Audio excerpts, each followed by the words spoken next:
age, 32 years old. I live in a small town with my husband, our elementary school-age daughter Paula, my parents, Dad and my mom Penny, my older brother Paul, and my grandparents, all under one roof in a 3-generation household. Our family also includes my younger brother Peter and my older sister Phoebe. The Panic family is one big happy bunch. The other day, we had a party at our house to celebrate Paula's birthday, and everyone came together. "All right, everyone, all the food is ready." Wow, as expected of Penny Mom, the cooking class instructor. Everything looks amazing.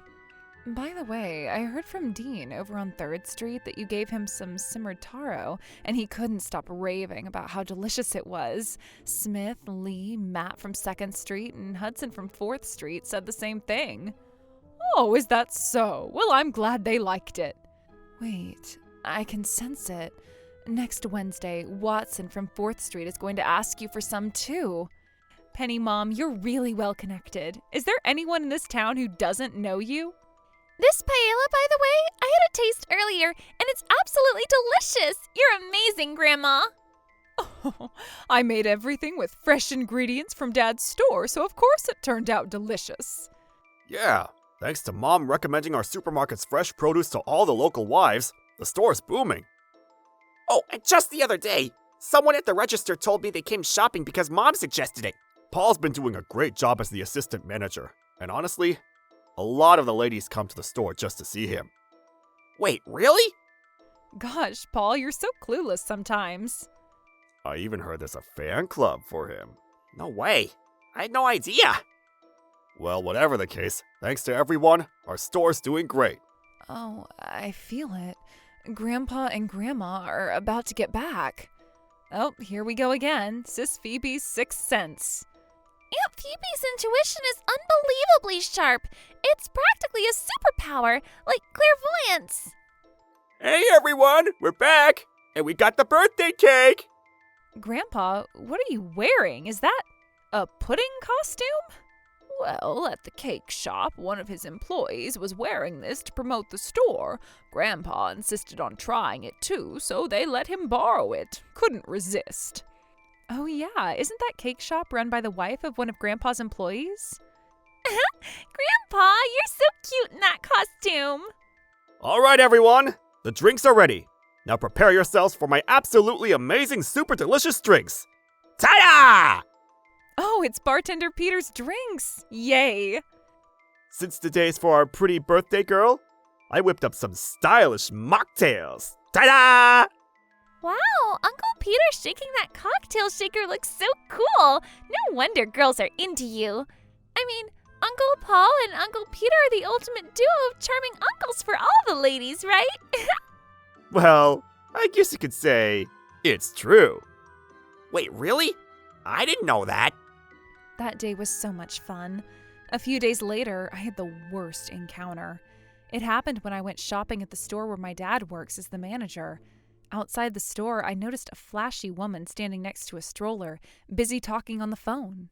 Hey, it's Sarah. I just picked up my youngest from my mom and finished grocery shopping. John should be back from elementary school soon, so I need to hurry home. Not that it really matters. I could leave him home alone at this age. What's for dinner? Oh, it's frozen pasta, of course. While Sarah kept chatting on the phone, the baby next to her was crying, but she didn't seem to care at all. I couldn't help but feel completely appalled. That poor baby. Wait, she has an elementary school kid? If she lives around here, maybe he goes to Paula's school.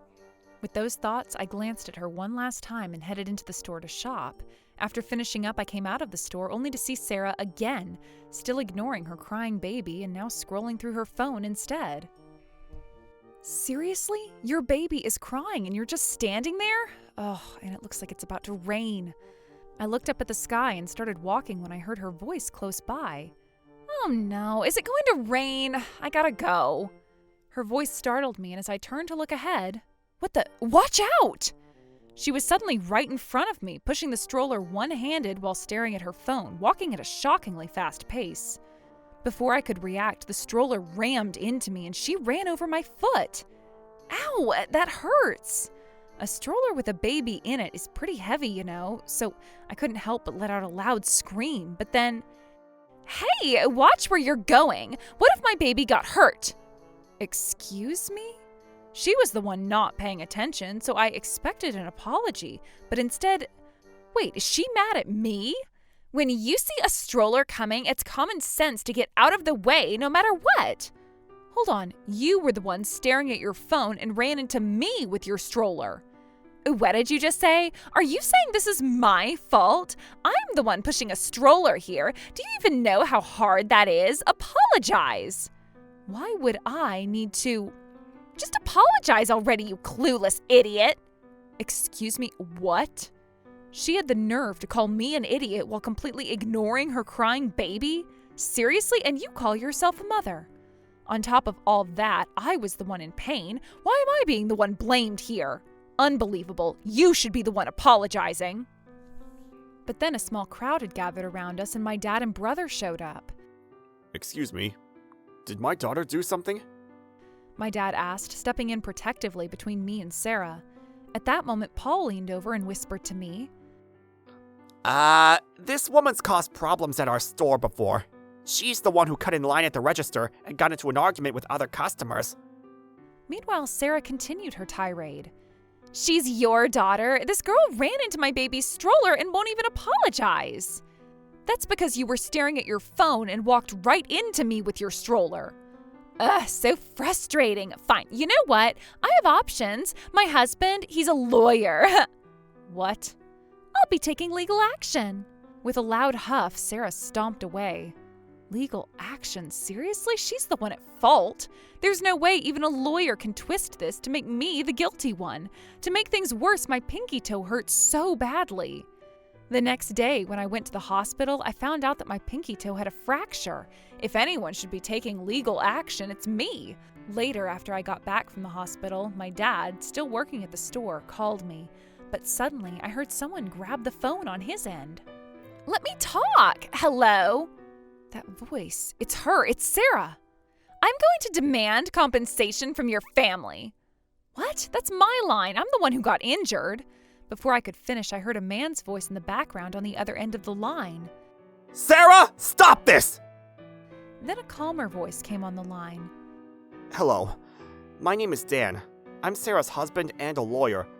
I'd like to sincerely apologize for her behavior. May we arrange a meeting at a time and place convenient for you, or at my office to resolve this matter? What? She's the one who should be apologizing. I demand compensation, $6,800. Sarah shouted in the background. Hey, what are you? Stop it! $6,800? Are you kidding me? This woman is beyond outrageous. Let me talk, Sarah! Give me that! Hello? I'm terribly sorry. Truly, I am. After receiving Dan's contact information and the website for his law firm, I arranged a visit to his office 3 days later. Just as I hung up, I got a call from my sister, Phoebe. Hey, Paige, did you get injured recently? Bingo! But, sis, I didn't tell you about that. Your intuition is sharp as ever. I explained everything that had happened to her. I see. Then let's mobilize the entire Panic family before you meet with the lawyer. The whole Panic family? I like the sound of that. It's going to be epic. Exactly. Besides, there's something fishy about that woman. Fishy? What do you mean? I can feel it. I sense it. Oh, hey, is Paula nearby? I want to talk to her. Paula? Yeah, she's here. That's how the entire Panic family got involved in teaching that Sarah a lesson. What happened next turned out to be even more entertaining than I could have imagined. So 3 days later, I went to Dan's office in the evening. As expected, Sarah was there too. The nerve of you! Pay me compensation right now. You put my child in danger. She yelled the moment she saw me. Dan tried to scold her, saying, "Stop it, Sarah." But then Sarah and Dan froze in confusion as they noticed the group trailing behind me. Dad, Mom, Penny, Paul, Phoebe, Peter, and Paula. It's showtime! What the? Who are all of you? And hurry up and pay me. Actually, it's your side that put a child in danger, isn't it? Excuse me? What nonsense are you spouting now? Sarah snapped back, looking increasingly flustered. Our security camera captured the exact moment you ran over Paige's foot with your stroller. At that moment, Paul pulled an iPad out of his bag. What? Paul then played the footage for everyone to see, and sure enough, it clearly showed Sarah pushing the stroller while looking at her phone and walking briskly towards me. Even after seeing this, are you still going to claim that Paige was at fault? Dan immediately bowed his head and said, My sincerest apologies. From the beginning, I intended to resolve this with an apology. but before he could finish, Sarah cut him off. What about this footage? So what if it shows that? Excuse me? Regardless of that, you still put my baby in danger. You need to bow your head and pay what you owe. Then Paula stepped forward with a cheeky smile. Hey lady, where do you go during the day when Dan's not around? What? You know your son John goes to the same school as me, right? Oh, and by the way, I'm the student council president. That means I've got a bit of a reputation at school. Adults usually understand what that implies, don't they? So who do you think holds the upper hand here? You see, I had a little chat with John. He told me that you always come home later than he does. Interesting, isn't it? Plus, apparently, you leave your younger kid with their grandma all the time. You think kids don't notice these things? Taking advantage of their innocence? Let me tell you, kids are way more observant than you think. So, where exactly are you going, With every word Paula spoke, Sarah's expression grew more and more strained. It was almost comical. Hey, Sarah, what's this all about? No, it's not what you think, honey. I was just going out alone to clear my head, that's all. Don't even try lying. What? I asked the wives around town to keep an eye out for you, and I even showed them the footage from the security camera. Told them to contact me if they saw you anywhere. Guess what? I got a message. Penny smirked, holding up a piece of paper. This little gem came from Dean on 3rd Street. He sent me a picture of you walking into an apartment with a man. Care to explain this? Penny dramatically slapped the printed photo of Sarah and a younger man onto the table, making Sarah's face drain of all color. No way. An apartment with a man? Dan asked, his voice rising. Oh no, don't even start with that. I showed that guy's face to some of the regulars at the bar where I work. They recognized him immediately. Apparently, he's a host who's been having an affair with a married woman recently. Sound familiar? Could that be you? That's not true. You're making a baseless accusation. Before she could continue, Grandpa stepped forward with a smug grin. Ta-da! Stop right there! Just then, the office door slammed open with a loud bang, and in walked the grandparents. Between them stood the man from the photo Penny had shown Sarah earlier, looking disheveled and in a sorry state. I knew I recognized that face! Turns out, that man is the nephew of our company's executive director. He came to our office a while ago begging for money. He even took money from his parents and was cut off. But he kept harassing our executive director for more. After the director gave him a stern talking to for his affair in broad daylight, I brought him here myself. Plus, this man admitted to the affair with you. No, that can't be true. Sarah collapsed weakly to the floor, and everyone couldn't help but chuckle. Seriously, to go up against the Panic family, she's got a death wish. As they say, when you hit something, it's bound to hit back. Paige. Dan said, his fists clenched, shaking with anger. Yes? I sincerely apologize for everything. And if you want to file for compensation, I want to help you however I can. Huh? What are you saying? I know I messed up with the affair. I'm sorry. But at a time like this, shouldn't you be defending your wife? The thing I'm most angry about is that you betrayed our children by having an affair. A mother like you is worthless. Pay the compensation and get a divorce. What? Divorce? No, please. I'm sorry. Forgive me. I beg you. Forgive you? No way. Apologize to Paige first. I'm so sorry. I can feel it. You're going to be looking for a job next month, aren't you? Huh? Oh, you get it now? Phoebe, you're on fire today. You've got a perfect track record. 10 wins, 0 losses. The one who's the most ruthless in the Panic family might actually be Phoebe, not me. Phoebe's on another level. My club members, they all admire Phoebe as their mentor. She has a huge following. I once secretly tried to sneak a bite of Phoebe's eel dish, but she caught me before I even had the chance to eat. I got scolded before I even took a bite. Well, that's because you always mess things up. Honestly, if it weren't for Phoebe, I'd never be able to control you on my own. I wish I had Aunt Phoebe's kind of ability. I only have English, French, and an IQ of 190 as my skills. No way, Paula. An IQ of 190 is like Einstein's level. Plus, you're the boss of the Panic family at your age. If you had more abilities, that'd be a problem. So, Phoebe, what can you see? Well, let's see. An isolated island, living together. Oh, wow, that's something. 8 people in a room, no toilets, no showers. Yikes, that's rough. Until everything's settled, 18 years. That's so long! Then, after that, messed up again, 9 more years. Ugh, seriously?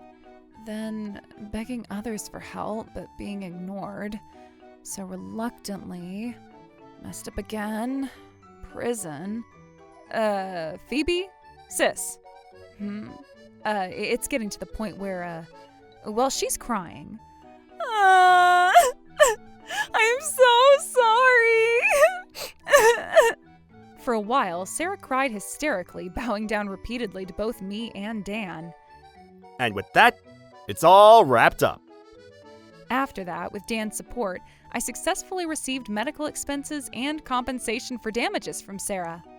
Then Dan and Sarah's divorce was finalized. He received compensation from both Sarah and her affair partner, as expected. The custody of their 2 children was awarded to him. He explained the entire situation to Sarah's mother, and she declared that she would sever ties with Sarah. With Sarah's mother helping out with the household chores, Dan is now working hard every day for the sake of their 2 children. As for Sarah, it seems that after everything that happened, her affair with the host quickly came to an end. She moved into a shared apartment with a communal bathroom and toilet, but apparently she never worked properly outside before. Wherever she tried to work, she was useless and got fired almost immediately. Unable to repay the debt she had taken on when paying me and Dan the compensation, she ended up turning to loan sharks. Now she's reportedly working nonstop at a factory on some remote island, living in a rundown building with other people whose lives are also ruined from making poor choices. She's said to be crying daily as she struggles through it all. It sounds tough, doesn't it? Spending the rest of her life paying off that debt. What a struggle that must be. As for me, I'm happily spending time with the Panic family. My little toe is fully healed too. The other day, we decided to have a barbecue in our yard and got the whole family together again. Everyone, the seafood pasta's ready! Wow, it looks delicious! Paige, I bet you were thinking it would be even better with a fried bacon on top, right? Oh, you figured it out? I'll cook it for you. Thanks. Yum! This pasta's amazing. I'd love to have it in the deli section of my store. We already have regular pasta, but not seafood one. That's actually a great idea. Everyone, I've also prepared my special fruit vinegar. Wow, so stylish, as expected of Peter. Everyone, sorry to keep you waiting. Wait, Grandpa, you're showing up in that weird outfit again? What is that, a hot dog costume? When you think of a barbecue, you think of hot dogs, right? I ordered it online, and there's a corn costume too. For you, Paige. Wait, what? Grandpa, you really go all out. Grandpa's so cute. Seriously, you bought something weird without telling me again? I keep saying you need to get my permission before making any purchases. The Panic family is so full of personality and fun.